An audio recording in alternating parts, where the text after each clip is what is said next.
ಎಲ್ಲರಿಗೂ ನಮಸ್ಕಾರ. ಅಚೀವರ್ ಸಂಸ್ಥೆಯ ವಿಶೇಷ ಸಂಚಿಕೆಗೆ ಸ್ವಾಗತ. ಸ್ನೇಹಿತರೆ, ಪೊಲೀಸ್ ಕಾನ್ಸ್ಟೇಬಲ್ ಎಕ್ಸಾಮ್ಸ್ಗೆ ನಾವು ತಯಾರಿ ನಡೆಸ್ತಾ ಇದ್ದೀವಿ. ಸೊ ನಾನು ಪ್ರೀವಿಯಸ್ ಇಯರ್ ಪೊಲೀಸ್ ಕಾನ್ಸ್ಟೇಬಲ್ ಮತ್ತು PSI ಎಕ್ಸಾಮ್ಸ್ ಅಲ್ಲಿ ಕೇಳಲಾದಂತಹ ಕ್ವಶನ್ಸ್ ಅನ್ನ ತೆಗೆದುಕೊಬರ್ತಾ ಇದ್ದೀನಿ.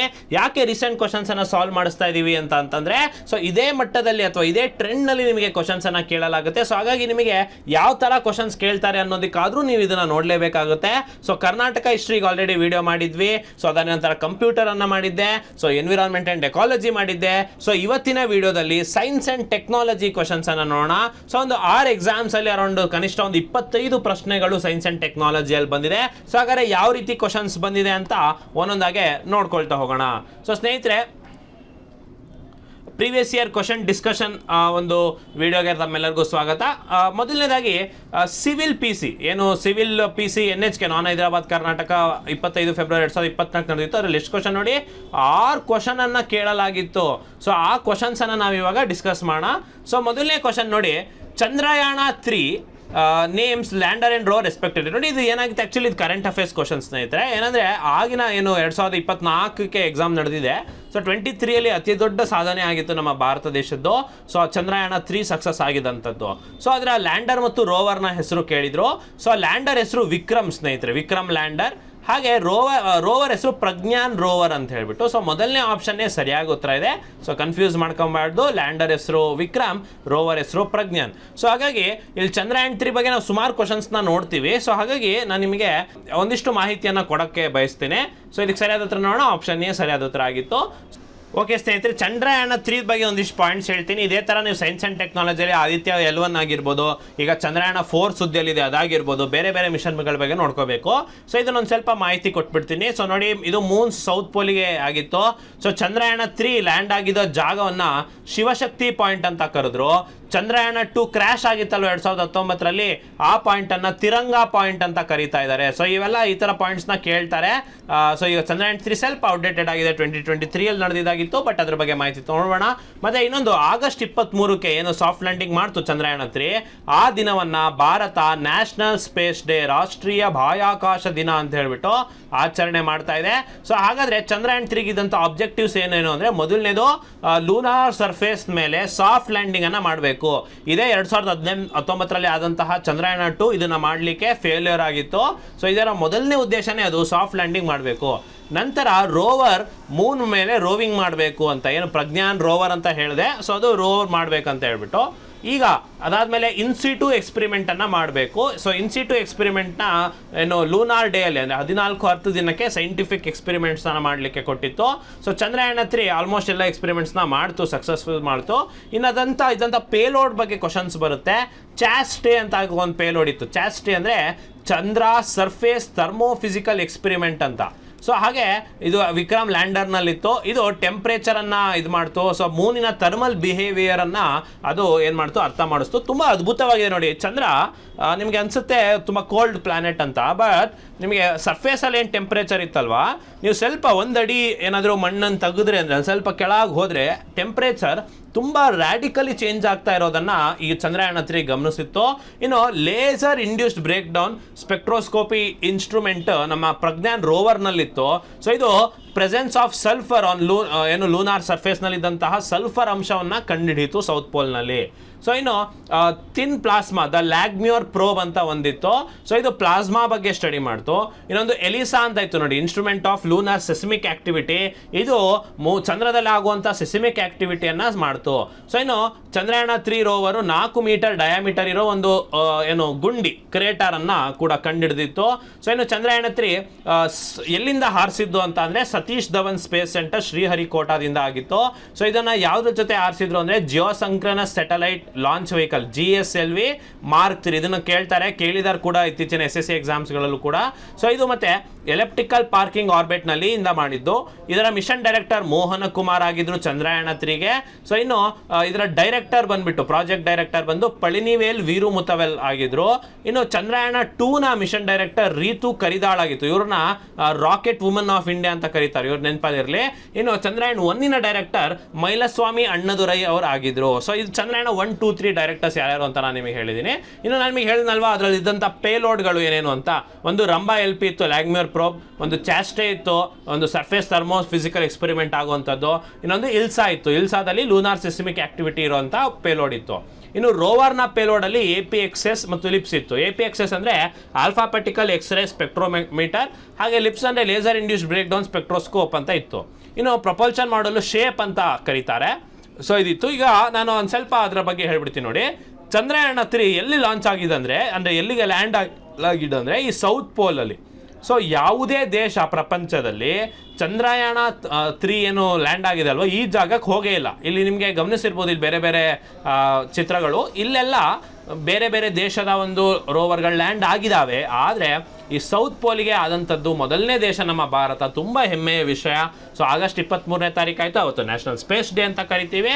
ಸೊ ಇದೆಲ್ಲ ವಿಷಯ, ಇದೆಲ್ಲ ಕರೆಂಟ್ ಅಫೇರ್ಸ್ ನಿಮಗೆ ಆಗಿದ್ದಾಗಿತ್ತು. ಇನ್ನು ಚಂದ್ರಯಾನ 3 ಬಗ್ಗೆ ಮಾತಾಡ್ತಿರೋದ್ರಿಂದ ಚಂದ್ರಯಾನ 1 ಮತ್ತು ಚಂದ್ರಯಾನ 2ನ ಆಬ್ಜೆಕ್ಟಿವ್ಸ್ನ ವ್ಯತ್ಯಾಸಗಳು, ಲಾಂಚರ್ ವೆಹಿಕಲ್ ಯಾವ್ದು ಏನೇನಾಯಿತು ಅಂತ ನಾನು ಕೊಟ್ಟಿದ್ದೀನಿ. ಇದನ್ನೊಂದ್ಸರಿ ಸ್ಕ್ರೀನ್ಶಾಟ್ ಮಾಡ್ಕೊಳ್ಳಿ. ಈಗ ಮತ್ತು ಇನ್ನು ಬೇರೆ ಬೇರೆ ಲೂನಾರ್ ಮಿಷನ್, ಸೌತ್ ಕೊರಿಯಾದು ಯಾವುದಿದೆ, ಜಪಾನ್ದು ಯಾವುದಿದೆ, ರಷ್ಯಾದು ಯಾವುದಿದೆ, USA ಯಾವುದಿದೆ, ಇಸ್ರೇಲ್ದು ಯಾವುದಿದೆ, ಅವೆಲ್ಲ ಕೊಟ್ಟಿದ್ದೀನಿ. ಇದನ್ನು ಕೂಡ ಸ್ಕ್ರೀನ್ಶಾಟ್ ಮಾಡ್ಕೊಳ್ಳಿ. ಸೊ ಸ್ನೇಹಿತರೆ, ಈ ರೀತಿ ಚಂದ್ರಯಾನ 3 ಬಗ್ಗೆ ನಾನು ನಿಮಗೆ ಸಂಪೂರ್ಣ ಮಾಹಿತಿ ಕೊಡಲಿಕ್ಕೆ ಪ್ರಯತ್ನ ಮಾಡಿದ್ದೀನಿ. ಬಟ್ ಈ ಮುಂದಿನ ದಿನಗಳಲ್ಲಿ ನಿಮಗೆ ಆದಿತ್ಯ L1 ಆಗಿರ್ಬೋದು ಅಥವಾ ಇನ್ನು ಇತರೆ ನಮ್ಮ ಸ್ಪೇಸ್ ಮಿಷನ್ಸ್ಗಳಾಗಿರ್ಬೋದು. ಈಗ ಇತ್ತೀಚೆಗೆ 2026ರಲ್ಲಿ ಒಂದು ಹೊಸ ನ್ಯಾವಿಗೇಷನ್ ಸ್ಯಾಟಲೈಟನ್ನು ಲಾಂಚ್ ಮಾಡಿದ್ರು. ಈ ಥರ ಬೇರೆ ಬೇರೆ ಮಾಹಿತಿ ಇರುತ್ತೆ. ಸೊ ಅದನ್ನು ಕೂಡ ಹಂಚ್ಕೊಳ್ತೀನಿ. ಸೊ ಕ್ವಶನ್ಸ್ನ ನೋಡ್ತಾ ಹೋಗೋಣ. So name of the astronaut helicopter being operated in NASA on planet Mars. ಮಾರ್ಸಲ್ಲಿ ನಾಸಾ ಅವ್ರು ಬಳಸ್ತಾ ಇರುವಂತಹ ಹೆಲಿಕಾಪ್ಟರ್ನ ಹೆಸರೇನು ಅಂತ. ಸೊ ಇದಕ್ಕೆ ಆನ್ಸರ್ ಬಂದ್ಬಿಟ್ಟು ಇಂಜಿನಿಯೂರಿಟಿ ಅಂತ ಇರೋದು. ಇದು ಸಿವಿಲ್ PC ಅಲ್ಲಿ ಕೇಳಿರೋವಂಥದ್ದು. ಸೊ ಸರಿಯಾದ ಉತ್ತರ ಆಪ್ಷನ್ ಬಿ. ಇನ್ನು mass of physical object on moon compare to the earth ಅಂದರೆ ಇದು ತುಂಬ ಇಂಪಾರ್ಟೆಂಟ್ ನೋಡಿ. ಮಾಸು ಏನು ಮಾಸ್ ಇರುತ್ತೆ, ಅದು ಒಂದು ವಸ್ತುದು ಮೂನಲ್ಲಿ ಮತ್ತು ಅರ್ತಿಗೆ ಸಂಬಂಧಪಟ್ಟಿದ್ರೆ ಏನಿರುತ್ತೆ ಅಂತ ಕೇಳ್ತಿದ್ದಾರೆ.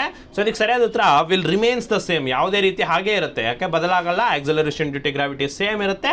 ಸೊ ಈ ರೀತಿ ಸೈಂಟಿಫಿಕ್ ಕ್ವಶನನ್ನು ಸೈನ್ಸ್ ಆ್ಯಂಡ್ ಟೆಕ್ನಲ್ಲಿ ಕೇಳ್ತಾರೆ. ಸರಿಯಾದ ಉತ್ತರ ಆಪ್ಷನ್ ಬಿ. ಇನ್ನು JN1 ವೇರಿಯಂಟ್ ಇದು ಸುದ್ದಿಯಲ್ಲಿತ್ತು. ಸೊ ಇದೇನು, ಇದರ ಫುಲ್ ಫಾರ್ಮ್ ಏನು ಅಂತ ಕ್ವಶನ್ ಇದೆ. ಸೊ ಅಲ್ಲಿ ಯಾವುದೇ ರೀತಿ ಫುಲ್ ಫಾರ್ಮ್ ಸರಿಯಾಗಿ ಕೊಟ್ಟಿಲ್ಲ. ಸೊ ನನ್ ಆಫ್ ದೀಸ್ ಇದಕ್ಕೆ ಸರಿಯಾದ ಉತ್ತರ. ಸೊ ಈ ಥರ ಕ್ವಶನ್ಸ್ ಆಗಿತ್ತು. ಇನ್ನು ಈ ಒಂದು ಜನರಲ್ ಕ್ವಶನ್ ಸಾಮಾನ್ಯವಾಗಿ ಕೇಳ್ತಾರೆ, ಏರೋಪ್ಲೇನ್ ಯಾವ ಒಂದು ಹಂತದಲ್ಲಿ ಓಡಾಡುತ್ತೆ ಅಟ್ಮಾಸ್ಫಿಯರಲ್ಲಿ ಅಂದರೆ ಅದು ಸ್ಟ್ರಾಟೋಸ್ಫಿಯರಲ್ಲಿ ಓಡಾಡುತ್ತೆ. ಸೊ ಇದಕ್ಕೆ ಸರಿಯಾದ ಉತ್ತರ ಆಪ್ಷನ್ ಬಿ. ಇನ್ನು ಸೋಲಾರ್ ಸಿಸ್ಟಮಲ್ಲಿ ನೋಡಿ, ಸೌರವ್ಯೂಹದಲ್ಲಿ ಇತರೆ ಗ್ರಹಕ್ಕೆ ಹೋಲಿಸಿದ್ರೆ ಒಂದು ಗ್ರಹ ಅದರ ಬದಿಯಲ್ಲಿ ತಿರುಗುತ್ತೆ, ಅಂದರೆ it spins on it side. So ಆ ಥರದ್ದು ಯಾವುದಪ್ಪ ಪ್ಲಾನೆಟು ಅಂತಂದರೆ ಅದು ಯುರನಸ್ ಸ್ನೇಹಿತರೆ. ಸೊ ಹಾಗಾಗಿ ಸಿ ಇದಕ್ಕೆ ಸರಿಯಾದ ಉತ್ತರ ಆಗಿರುತ್ತೆ. ಸೊ ಸ್ನೇಹಿತರೆ, ನಾವು ಇಲ್ಲಿ ತನಕ ಸಿವಿಲ್ PC NHK 2024ರಲ್ಲಿ ನಡೆದಂಥ ಎಲ್ಲ ಸೈನ್ಸ್ ಆ್ಯಂಡ್ ಟೆಕ್ ಪ್ರಶ್ನೆಗಳನ್ನು ನೋಡಿದ್ದೀವಿ. ಸೊ ಒಂದು ಐಡಿಯಾ ಬಂತು ಅಂತ ಅನ್ಕೊತೀನಿ ಯಾವ ರೀತಿ ಇದೆ ಅಂತ. ಅದರಲ್ಲೂ ಚಂದ್ರಯಾನ್ 3 ಬಗ್ಗೆ ನಾನು ಡೀಟೇಲ್ಡ್ ಎಕ್ಸ್ಪ್ಲನೇಷನನ್ನು ಕೊಟ್ಟಿದ್ದೀನಿ. ಸೊ ಈ ರೀತಿ ನೀವು ಎಲ್ಲದನ್ನು ಕೂಡ ಯಾವ ಥರದ್ದು ಕೇಳ್ತಾ ಇದ್ದಾರೆ. ಓಕೆ, ಈಗ ಸ್ಪೇಸ್ ಟೆಕ್ನಾಲಜಿ ಬಗ್ಗೆ ಕೇಳ್ತಾ ಇದ್ದಾರೆ, ಅದ್ರ ಬಗ್ಗೆ ನೋಡ್ಕೋಬೇಕು. ಈ JN1 ಅಂತಂದರೆ ಬಯೋಟೆಕ್ನಾಲಜಿ ಬಗ್ಗೆ ಕೇಳ್ತಾ ಇದ್ದಾರೆ, ಡಿಸೀಸಸ್ ಬಗ್ಗೆ ಕೇಳ್ತಿದ್ದಾರೆ, ವ್ಯಾಕ್ಸಿನೇಷನ್ಸ್ ಬಗ್ಗೆ ಕೇಳ್ತಾ ಇದ್ದಾರೆ, ಅದ್ರ ಬಗ್ಗೆ ಓದ್ಕೋಬೇಕು. ಸೊ ಅದೇ ರೀತಿ ಡಿಫೆನ್ಸ್ ಟೆಕ್ನಾಲಜಿ ಬಗ್ಗೆ ಕೇಳ್ತಾ ಇದ್ದಾರೆ, ಅದ್ರ ಬಗ್ಗೆ ಓದ್ಕೋಬೇಕು. ಸೊ ಹಾಗಾಗಿ ಆ ರೀತಿ ನೀವು ಪ್ಲಾನ್ ಮಾಡಿ ಹೋದರೆ ನಿಮಗೆ ತುಂಬ ಸುಲಭ ಆಗುತ್ತೆ ಅಂತ ಹೇಳ್ತಾ ಸೊ ಮುಂದಿನ ಪ್ರಶ್ನೆಗೆ ಹೋಗೋಣ. ಸೊ ಈಗ ಸಿವಿಲ್ PC HK ಅಲ್ಲಿ ಕೇಳಿರೋಂಥ 7 ಕ್ವಶನ್ಸನ್ನು ಒಂದೊಂದೇ ನೋಡ್ತಾ ಹೋಗೋಣ. ಸೊ ಮೊದಲು ನೋಡಿ, ಮಾಯಾ ಡೆವಲಪ್ಡ್ ಬೈ DRDO ತಯಾರುಪಡಿಸಿದ ಮಾಯಾ ಅಂದರೆ ಏನು ಅಂತ ಹೇಳ್ಬಿಟ್ಟು. ಸೊ ಅದೊಂದು ಆಪರೇಟಿಂಗ್ ಸಿಸ್ಟಮಾ, ಅದು ಸೂಪರ್ಸಾನಿಕ್ ಡ್ರೋನಾ, ಅದು ಆದಿತ್ಯ L1 ಪೇಲೋಡಾ, ಅದು ಕ್ವಾಂಟಮ್ ಸೂಪರ್ ಕಂಪ್ಯೂಟರ್ ಅಂದರೆ ಅದು ಒಂದು OS ಸ್ನೇಹಿತರೆ, ಒಂದು ಸಿಸ್ಟಮ್ ಸಾಫ್ಟ್ವೇರ್, ಒಂದು ಆಪರೇಷನ್ ಸಿಸ್ಟಮ್. ಸೊ ಇದು ನಿಮಗೆ ನೆನಪಲ್ಲಿರಲಿ. ಸೊ ಮುಂದಿನ ಪ್ರಶ್ನೆ ನೋಡೋಣ. Which of the following is not a measure of a distance. So ಮೈಲಾ, ಯಾರ್ಡಾ, ಲೈಟ್ ಇಯರಾ, ನನ್ ಆಫ್ ದಿಸ್ ಅಂತ. ನೋಡಿ, ಲೈಟ್ ಇಯರ್ ಅಂದ ತಕ್ಷಣ ನೀವೇನು ಅಂದ್ಕೊತೀರಾ, ಓಕೆ ಇದು ಮೋಸ್ಟ್ಲಿ ಇದು ಕಾಲಗಣನೆ ಇರ್ಬೋದು, ಇದಲ್ಲ ಅಂತ. ಬಟ್ ಇದು ಸ್ಪೇಸ್ ಟೆಕ್ನಾಲಜಿಯಲ್ಲಿ ಇದೊಂದು ಡಿಸ್ಟೆನ್ಸ್ನ ಫಾರ್ಮುಲಾ. ಏನಂತಂದರೆ ನೋಡಿ, ಬೆಳಕು ತನ್ನ ವೇಗದಲ್ಲಿ ಅಂದರೆ 3 × 10⁸ ಮೀಟರ್ಸ್ ಪರ್ ಸೆಕೆಂಡ್ನಲ್ಲಿ ಸೊ ಒಂದು ವರ್ಷದಲ್ಲಿ ಎಷ್ಟು ಏನು ಡಿಸ್ಟೆನ್ಸನ್ನು ಟ್ರಾವೆಲ್ ಮಾಡಬಲ್ಲದು ಅದನ್ನು 1 ಲೈಟ್ ಇಯರ್ ಅನ್ನೋ ಡಿಸ್ಟೆನ್ಸ್ನ ಹೇಳ್ತೀವಿ. ಸೊ ಇದು ಕೂಡ ಡಿಸ್ಟೆನ್ಸೇ ಆಗಿರುತ್ತೆ. ಸೊ ಇದಕ್ಕೆ ಸರಿಯಾದ ಉತ್ತರ ಬಂದು ಡಿ, ನನ್ ಆಫ್ ದಿಸ್. ಸೊ ಸರಿಯಾದ ಉತ್ತರ ಆಪ್ಷನ್ ಡಿ. ಇನ್ನು ಮೇಜರ್ ರೆಸ್ಪಾನ್ಸಿಬಿಲಿಟಿ ಆಫ್ ಇಸ್ಟ್ರಾಕಿಸ್, ಇದು ಅಗೇನ್ ಚಂದ್ರಯಾನ 3 ರಿಲೇಟೆಡ್ ನೋಡಿ. To provide tracking support for all satellite and launch vehicles in mission 3. ನಿಮಗೆ ಗೊತ್ತಿರೋ ಹಾಗೆ ಇಸ್ರೋನ ಹೆಡ್ ಕ್ವಾರ್ಟರ್ಸ್, ಡಿಪಾರ್ಟ್ಮೆಂಟ್ ಆಫ್ ಸ್ಪೇಸಿನ ಹೆಡ್ ಕ್ವಾರ್ಟರ್ಸ್ ನಮ್ಮ ಬೆಂಗಳೂರಿನಲ್ಲಿದೆ. ಸೊ ಅಲ್ಲಿ ಇಸ್ಟ್ರಾಕ್ ಅಂತ ಇಲ್ಲಿಂದನೇ ಚಂದ್ರಯಾನ್ 3 ಮಾನಿಟರ್ ಮಾಡಿರೋಂಥದ್ದು. ಸೊ ಇದರಲ್ಲಿ ಬರೀ ಚಂದ್ರಯಾನ್ 3ಗಂತಾನೆ ಡಿಸೈನ್ ಸ್ಪೆಸಿಫಿಕೇಶನ್ ಕೊಟ್ಟಿದ್ದಂಥದ್ದಲ್ಲ. ಸೊ ಮ್ಯಾನುಫ್ಯಾಕ್ಚರಿಂಗ್ ಫೆಸಿಲಿಟೀಸ್ ಅಲ್ಲ, ಇದೇನು ಇದು ಟ್ರ್ಯಾಕಿಂಗ್ ಸಪೋರ್ಟ್ ಅನ್ನ ಮಾಡುತ್ತೆ. ಅದಕ್ಕೆ ಆಪ್ಷನ್ ಎ ಸರಿಯಾದ ಉತ್ತರ ಆಗಿರುತ್ತೆ. ಇನ್ನು following is the rover payload on Chandrayaan 3. ನಾನು ನಿಮ್ಗೆ ಈಗಿನ ಪೇಲೋಡ್ಗಳನ್ನು ತೋರಿಸಿದ್ದೀನಿ. ಇವ್ರೇನು ಕೇಳ್ತಾ ಇದ್ದಾರೆ ಪೇಲೋಡ್ ಯಾವುದಂತ. ಸೊ ಸರಿಯಾದ ಉತ್ತರ ಬಂದ್ಬಿಟ್ಟು ಲಿಪ್ಸ್. ನೋಡಿ ಲಿಪ್ಸ್ ಮತ್ತು AXP ಅಂತ ಇತ್ತು, ಅವೆರಡನ್ನ ನಾನು ನಿಮಗೆ ತೋರಿಸಿದ್ದೆ ಕೂಡ. ಸೊ ಇದು ಈಸಿ ಕ್ವಶನ್. ನಂತರ CSIR NAL ಅಲ್ಲಿ ಒಂದು ಸಂಸ್ಥೆ ಇದೆ. So developed air bot capable of travelling over weed infested water and marshy lands. ನೋಡಿ, ಕಳೆಗಳ ಸೋಂಕಿತ ನೀರು ಮತ್ತು ಜೌಗು ಭೂಮಿಯಲ್ಲಿ ಪ್ರಯಾಣಿಸುವ ಸಾಮರ್ಥ್ಯ ಹೊಂದಿರುವಂತಹ ವಾಯು ನೌಕೆಯನ್ನು CSIR ಅಭಿಪ್ರಾಯ ಇದನ್ನು ಏನಂತ ಕರೀತಾರೆ ಅಂದರೆ ಜಲ್ ದೋಸ್ತ್ ಅಂತ ಕರೀತಾರೆ ಸ್ನೇಹಿತರೆ, ಇದಕ್ಕೆ ನೆನಪಲ್ಲಿರಲಿ. ಇನ್ನು QZSS ನಾವಿಕ್ BDU ಏನು ಅಂತ ಕೇಳಿದ್ದಾರೆ. ಸೊ ಸಾಮಾನ್ಯವಾಗಿ ನಿಮಗೆ ಇದು ಗೊತ್ತಿಲ್ಲ ಸರ್ ಏನಕ್ಕೆ ಆನ್ಸರ್ ಅಂದರೆ, ನೋಡಿ ಇಲ್ಲಿ ನಾವಿಕ್ ಅನ್ನೋದು ಒಂದು ನ್ಯಾವಿಗೇಷನ್ ಸ್ಯಾಟಲೈಟ್ ಅನ್ನೋದು ನಿಮಗೆ ಗೊತ್ತಿರಬೇಕಿತ್ತು. ಸೊ ಇದು ಗೊತ್ತಿರೋ ನೀವು ಇದು ಸುಲಭವಾಗಿ ಆನ್ಸರ್ ಮಾಡ್ಬೋದು. ಇದು ನ್ಯಾವಿಗೇಷನ್ ಸ್ಯಾಟಲೈಟ್ ಸಿಸ್ಟಮ್ಗಳು ಅಂತ. ಸೊ ಇದಕ್ಕೆ ಆಪ್ಷನ್ ಎ ಸರಿಯಾದ ಉತ್ತರ ಆಗಿರುತ್ತೆ. ಇನ್ನು ಲಿಡಾರ್ ಅನ್ನೋದು ಏನು ಅಂತಂದರೆ ಇದೊಂದು ರಿಮೋಟ್ ಸೆನ್ಸಿಂಗ್ ಮೆಥಡ್ ಸ್ನೇಹಿತರೆ. ಸೊ ಇದನ್ನು ನೆನಪಲ್ಲಿ ಇಟ್ಕೊಳ್ಳಿ, ಲಿಡಾರ್ ಅಂದರೆ ಏನು ಅಂತ ಹೇಳ್ಬಿಟ್ಟು. ಸೊ ಈ ರೀತಿ ನೀವು ಕರೆಂಟ್ ಅಫೇರ್ಸ್ಗೆ ಆಧಾರಿತ ಸೈನ್ಸ್ ಆ್ಯಂಡ್ ಟೆಕ್ನಾಲಜಿ ಪ್ರಶ್ನೆಗಳನ್ನು ಬಿಡಿಸ್ತಾ ಹೋಗಬೇಕು.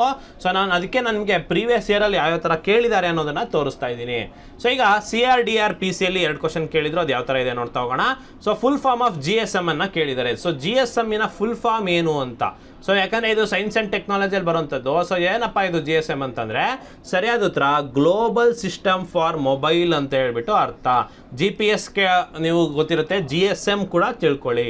ಸೊ ಅದೇ ರೀತಿ ಟಿಯಾನ್ಜೋ 2 ಇಲ್ಲಿ ಕೊಟ್ಟಿದ್ದೀನಿ ನೋಡಿ, ಒಂದು ಬಾಹ್ಯಾಕಾಶ ನೌಕೆ. ಇದು ಯಾವ ದೇಶಕ್ಕೆ ಸೇರಿದೆ ಅಂತ ಕೇಳಿದ್ರೆ ಇದು ಚೈನಾಗೆ ಸೇರಿದೆ. ಸೊ ಕನ್ಫ್ಯೂಸ್ ಮಾಡ್ಕೊಬಾರ್ದು ಸೌತ್ ಕೊರಿಯಾ ಅಥವಾ ಜಪಾನ್ ಅಂತ, ಇದು ಚೈನಾಗೆ ಸೇರಿದೆ. ಇನ್ನು CRDR ಅಲ್ಲಿ NHK ಪೇಪರಲ್ಲಿ ಕೇಳೋದಂಥ ಪ್ರಶ್ನೆಗಳನ್ನು ನೋಡ್ತಾ ಹೋಗೋಣ. So which of the following is an Indian satellite navigation system ಅಂತಂದರೆ ನಾವು ಅವಾಗಲೇ ನೋಡಿದ್ವಿ ನಾವಿಕ್, ಇದಕ್ಕೆ ಸರಿಯಾದ ಉತ್ತರ. ಸೊ ನಾವಿಕ್ ನೆನಪಲ್ಲಿ ಇಟ್ಕೊಂಬಿಡಿ, ಇದೊಂದು ನ್ಯಾವಿಗೇಷನ್ ಸ್ಯಾಟಲೈಟ್ ಸಿಸ್ಟಮ್. ಇನ್ನು IR-20 ಜಯ ರತ್ನ ಇವೆಲ್ಲ ಏನು ಅಂತ ಕೇಳಿದ್ದಾರೆ. ಸೊ ನೋಡಿ, ಈ ಥರ ಕ್ವಶನ್ನ ಸ್ಟಾರ್ ಮಾರ್ಕ್ ಮಾಡ್ಕೊಳ್ಳಿ, ಇದು ತುಂಬ ರಿಪೀಟೆಡ್ ಆಗಿದೆ. ಇವೆಲ್ಲ ಏನು ಬಯೋಟೆಕ್ನಾಲಜಿಯಲ್ಲಿ ಅಭಿವೃದ್ಧಿಪಡಿಸಿದಂತಹ ರೈಸ್ ಅಥವಾ ಅಕ್ಕಿಯ ಒಂದು ಇದು ಏನು ಬೇರೆ ಬೇರೆ ವೆರೈಟೀಸ್ ಅಥವಾ ತಳಿಗಳು ಅಂತ ಹೇಳ್ಬೋದು. ಸೊ ಅದೇ ಥರ ನೋಡಿ, ಮತ್ತು PSI 402 ಎಕ್ಸಾಮ್ KA ವತಿಯಿಂದ ನಡೆಸಿರೋದು 2 ಪ್ರಶ್ನೆ ಕೇಳಿದರು. ಸೊ ನೋಡಿ, which disease resistant hybrid plant varieties. A is a resistant wheat variety, B is a resistant cowpea variety, C is a hybrid resistant chili variety. ABC ಅಂದರೆ ಏನು ಅಂತ ಕೇಳ್ತಾ ಇದ್ದಾರೆ. ಅಂದರೆ ಇವ್ರು ಏನು ಹೇಳ್ತಾ ಇದ್ದಾರೆ, ಒಂದು ಕಾಯಿಲೆನೇ ಬರದೇ ಇರೋ ಥರ ಒಂದು ಹೈಬ್ರಿಡ್ ಪ್ಲಾಂಟನ್ನು ತಯಾರು ಮಾಡಿದ್ದಾರೆ. A ಬಂದು ಗೋಧಿ ಅಂತೆ, B ಅಂದರೆ ಕೌಪಿ ಅಂತೆ, C ಅಂದರೆ ಚಿಲ್ಲಿ ಅಂತೆ. ಸೊ ಹಾಗಾದರೆ ಆ ABC ಏನು ಅಂತ ಕೇಳಿದ್ದಾರೆ. ಸರಿಯಾದ ಉತ್ತರ ಬಂದ್ಬಿಟ್ಟು ಆಪ್ಷನ್ ಎ, ಅಂದರೆ ಪೂಸಾ ಕೋಮಲ್ ಅನ್ನೋದು ಒಂದು ಗೋಧಿ ವೆರೈಟಿ, ಹಿಮ್ಗಿರಿ ಅನ್ನೋದು ಒಂದು ಕೌಪಿ ವೆರೈಟಿ, ಪೂಸಾ ಸದಾಬಹಾರ್ ಅನ್ನೋದು ಒಂದು ಚಿಲ್ಲಿ ವೆರೈಟಿ ಅನ್ನೋದು ನಿಮಗೆ ಗೊತ್ತಿರಲಿ. ನೋಡಿ, ನಾನು ಅವಾಗಲೇ ಹೇಳಿದ್ನಲ್ವ ಈ ಥರದ ಕ್ವಶನ್ಸ್ನ ಕೇಳ್ತಾರೆ. ಸೊ ಇನ್ನು ಮುಂದೆ ನೋಡೋದಾದರೆ which of the following statements is correct reference to LK-99 which was seen in recently in news. So LK-99 ಏನು ಅಂತ ಕ್ವಶನ್ ಕೇಳ್ತಾ ಇದ್ದಾರೆ. ಸರಿಯಾದ ಉತ್ತರ lead based compound suppose to possess superconducting properties claimed by Korean scientist ಆಗಿದೆ. ನೋಡಿ, ಇದು current affairs related to science and technology, ಹಾಗಾಗಿ ನೀವು ಇದನ್ನು ನೋಡ್ಕೊತಾನೆ ಇರಬೇಕು. ಸೊ ನ್ಯೂಸಲ್ಲಿ ಬಂದಂತಹ ಯಾವುದೇ ವಿಜ್ಞಾನ ತಂತ್ರಜ್ಞಾನದ ಕ್ವಶನನ್ನು ನಿಮಗೆ ಈಸಿಯಾಗಿ ಈ ಥರ ಡೈರೆಕ್ಟಾಗಿ ಕೇಳುವಂಥ ಚಾನ್ಸಸ್ ಇರುತ್ತೆ. ಇನ್ನು 545 ಎಕ್ಸಾಮ್ PSIನಲ್ಲಿ KA ವತಿಯಿಂದ ನಡೆಸಿರೋದು ನೋಡ್ತಾ ಹೋಗೋಣ. ಸೊ ಜೂನ್ 2020ರಲ್ಲಿ DRDO ಯಾವ ಬ್ಯಾಲಿಸ್ಟಿಕ್ ಕ್ಷಿಪಣಿಯನ್ನು ಯಶಸ್ವಿಯಾಗಿ ಉಡಾವಣೆ ಮಾಡ್ತು ಅಂತಂದರೆ ಸರಿಯಾದ ಉತ್ತರ ಅಗ್ನಿ 5 ಸ್ನೇಹಿತರೆ. ಸೊ ನೋಡಿ, ಕ್ಷಿಪಣಿಗಳು ಇದು ಡಿಫೆನ್ಸ್ ಟೆಕ್ನಾಲಜಿ, ಸೊ ಇದೆಲ್ಲ ಗೊತ್ತಿರಬೇಕು ನಿಮಗೆ. ಸೊ ಇನ್ನು ಗಂಗಾ 101 ಮತ್ತು ರಂಜಿತ್ ಡೆಕ್ಕನ್ ಇವುಗಳು ಯಾವುದು ವಿಧಗಳು ಅಂತ ಕ್ವಶನ್ ಕೇಳ್ತಾ ಇದ್ದಾರೆ. ನಾನು ಹೇಳಿದ್ನಲ್ವಾ ಈ ಥರ ವೆರೈಟಿ ಕೇಳ್ತಾರಂತ. ಇದು ಸಜ್ಜೆ ಅಂದರೆ ಬಾಜ್ರಾ ಅಂತ ಕರಿತೇವಲ್ವ, ಅದರ ವೆರೈಟಿಗಳು. ಇನ್ನು ವಿಕ್ರಮ್ ಸಾರಾಭಾಯಿ ಅಂತರಿಕ್ಷ ಕೇಂದ್ರ ಅಭಿವೃದ್ಧಿಪಡಿಸಲಾದ ಕಡಿಮೆ ವೆಚ್ಚದ ಮತ್ತು ಒಂದು ಕಡೆಯಿಂದ ಮತ್ತೊಂದು ಕಡೆಗೆ ಕೊಂಡೊಯ್ಯಬಹುದಾದ ತುರ್ತು ಚಿಕಿತ್ಸಾ ವೆಂಟಿಲೇಟರ್ ಯಾವುದು, ಅದರ ಹೆಸರೇನು ಅಂತಂದರೆ ಆಪ್ಷನ್ ಎ ಪ್ರಾಣ ಅಂತ ಹೇಳ್ಬಿಟ್ಟು. ಸೊ ಈ ಥರದ್ದನ್ನು ಕೇಳ್ತಾರೆ. ಇನ್ನು ಇಲಾನ್ ಮಸ್ಕ್ ರವರು ಮಂಗಳ ಗ್ರಹಕ್ಕೆ ಕಳಿಸಲು ಸಿದ್ಧಪಡಿಸಿರುವ ಪುನರ್ಬಳಕೆಯ ಗಗನಯಾನ ವ್ಯವಸ್ಥೆ ಯಾವುದು ಅಂದರೆ ಅದರ ಹೆಸರು ಸ್ಟಾರ್ ಶಿಪ್ ಅಂತ ಸ್ನೇಹಿತರೆ. ಸೊ ಇದು ಸರಿಯಾದ ಉತ್ತರ ಆಗಿರುತ್ತೆ. ಸೊ ನೋಡಿ ಈ ಥರ ನೋಡಿ ಎಲಾನ್ ಮಸ್ಕ್ ಆಗಿರ್ಬೋದು ಎಲ್ಲ ಯಾರ್ಯಾರು ಸುದ್ದಿಯಲ್ಲಿದ್ದಾರೆ ಎಲ್ಲನೂ ಕೂಡ ತಿಳ್ಕೊಳ್ಳಿ ಅಂತ ಹೇಳ್ತಾ ನೋಡಿ ಪ್ರಪ್ರಥಮವಾಗಿ ಮಂಗಳ ಗ್ರಹವನ್ನು ಅಧ್ಯಯನ ಮಾಡಲು ಬಾಹ್ಯಾಕಾಶಕ್ಕೆ ಕಳಿಸಿದ ನೌಕೆ ಯಾವುದು ಅಂತಂದರೆ ಅದು ಮಾರ್ಸ್ ಆರ್ಬಿಟರ್ ಮಿಷನ್ ಮಾಮ್ ಅಂತ ಕರಿತೀವಿ. ಮೊದಲ ಬಾರಿಗೆ ಮಾರ್ಸನ್ನು ಮಾಡಲಿಕ್ಕೆ ಕಳಿಸಿರುವಂಥದ್ದು. ಇನ್ನು ಚಂದ್ರಯಾನ ಉಡಾಯಿಸಿದ ದಿನಾಂಕ ಕೇಳ್ತಾ ಇದ್ದಾರೆ. ಸೊ ಇದಕ್ಕೆ option D July 23, 2023. Sir August ಅಲ್ವಾ ಸರ್ ಅಂದರೆ ಆಗಸ್ಟ್ 23 ಅದು ಲ್ಯಾಂಡ್ ಆಗಿದ್ದು, ಜುಲೈ 23 ಅದನ್ನು ಉಡಾವಣೆ ದಿನಾಂಕ. ಸೊ ಕನ್ಫ್ಯೂಸ್ ಮಾಡ್ಕೊಬಾರ್ದು. ಸೊ ಜುಲೈ 23 ಇದಕ್ಕೆ ಸರಿಯಾದ ಉತ್ತರ. ಸೊ ಸ್ನೇಹಿತರೆ ಇದು ಸೈನ್ಸ್ ಆ್ಯಂಡ್ ಟೆಕ್ನಾಲಜಿಯ ಪ್ರೀವಿಯಸ್ ಇಯರ್ ಎಲ್ಲ ಪೊಲೀಸ್ ಎಕ್ಸಾಮ್ಸ್ನ PYQ ಆಗಿತ್ತು. ಸೊ ಇದನ್ನ ನೋಡಿದಾಗಲೇ ನಿಮಗೆ ಅನಿಸ್ತು ಏನು ಅಂದರೆ ಡಿಫೆನ್ಸ್ ಟೆಕ್ನಾಲಜಿ ಓದ್ಕೋಬೇಕು, ಸ್ಪೇಸ್ ಟೆಕ್ನಾಲಜಿ ಓದ್ಕೋಬೇಕು, ಹಾಗೆ ಕರೆಂಟ್ ಅಫೇರ್ಸ್ನ ಸಂಬಂಧಿತ ಕ್ವಶನ್ಸ್ಗಳನ್ನು ಓದ್ಕೋಬೇಕು ಬಯೋಟೆಕ್ನಾಲಜಿಯಲ್ಲಿ ಅಂತ ಗೊತ್ತಾಗಿದೆ. ಸೊ ಹಾಗಾಗಿ ಹೆಚ್ಚಿನ ಮಾಹಿತಿಗಾಗಿ ಅಥವಾ ಏನಾದರೂ 40 ದಿನಗಳ PC ಬ್ಯಾಚ್ಗಳಿಗೆ ನೀವು ಜಾಯ್ನ್ ಆಗೋದಾದರೆ ರಾಘವೇಂದ್ರ ಮಠದ ರಸ್ತೆ, ತಿಲಕ್ ನಗರ್ ಮೊದಲನೇ ಕ್ರಾಸಲ್ಲಿ ಸತತ 11 ವರ್ಷದಿಂದ ಅತ್ಯುತ್ತಮ ಫಲಿತಾಂಶ ದಾಖಲಿಸ್ಕೊಂಡು ಬರ್ತಿರುವಂತಹ ನಿಮ್ಮ ಅಚೀವರ್ ಸಂಸ್ಥೆಗೆ ನೀವು ಭೇಟಿ ನೀಡ್ಬೋದು ಅಥವಾ ಸ್ಕ್ರೀನ್ ಮೇಲೆ ಕಾಣ್ತಿರೋ ನಂಬರ್ಗೆ ನೀವು ಸಂಪರ್ಕಿಸ್ಬೋದು ಅಂತ ಹೇಳ್ತಾ ಸೊ ಮುಂದಿನ ವಿಡಿಯೋದಲ್ಲಿ ಸಿಗ್ತೀನಿ. ಧನ್ಯವಾದಗಳು.